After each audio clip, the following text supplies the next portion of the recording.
बिस्मिल्लाहिर्रहमानिर्रहीम। अस्सलामु अलैकुम स्टूडेंट, क्लास 8 इस्लामियात का टीचर हाफिज नवीद। और मेरे बच्चों, आज हम लेक्चर नंबर 36 के साथ हाजिर खिदमत हैं। सबक का उन्वान मेरे बच्चों इखलास व तक़वा है। आज हम इसका एक लॉन्ग क्वेश्चन पढ़ेंगे। इखलास के लफ्ज़ी मानी इंसानी ताल्लुकात और दीन के लिहाज से इसका मतलब बयान करेंगे। मेरे बच्चों, अपने नोट्स ओपन कर लें। इखलास के लफ्ज़ी मानी, जी मेरे बच्चों, इखलास के लफ्ज़ी मानी है खालिस करना। उसके लिए हम खलूस नियत का लफ्ज़ इस्तेमाल करते हैं।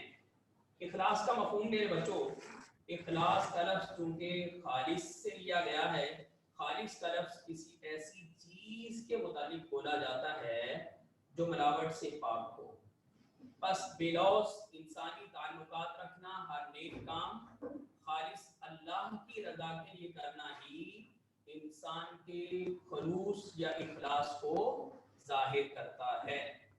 इखलास और इंसानी ताल्लुकात मेरे बच्चों, इंसानी ताल्लुकात में इखलास ऐसी सिफत का नाम है जिसकी वजह से इंसान कोई काम खालिस्तन किसी फर्द या किसी एक मकसद के लिए सरअंजाम देता है और उससे कोई जाती गर्ज या नुमाइश मकसूद नहीं होती।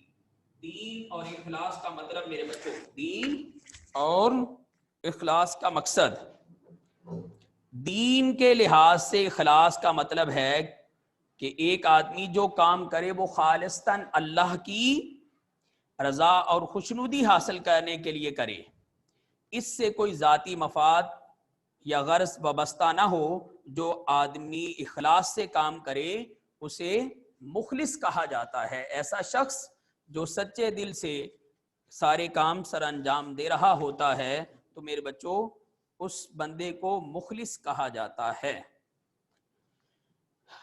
तो मेरे बच्चों, इसके साथ आज मैं एक सूरत छोटी सी आपको पढ़ा देता हूँ, सूरतुल काफिरून। जी, बिस्मिल्लाहिर्रहमानिर्रहीम। एक मिनट से। कुल या अय्युहल काफिरून ला अअबुदु मा तअबुदून वला अंतुम आबिदून मा अअबुद वला अना आबिदुम मा अबदतुम वला अंतुम आबिदून मा अअबुद लकुम दीनुकुम वलिय दीन सदक़ल्लाहुल अज़ीम। तो मेरे बच्चों, पहला लॉन्ग क्वेश्चन इखलास व तकवा का और उसके साथ सूरतुल काफिरून याद करके आइएगा। कल हम नए सबक के साथ हाजिर खिदमत होंगे। कल तक के लिए अल्लाह हाफिज़। अस्सलामु अलैकुम व रहमतुल्लाह।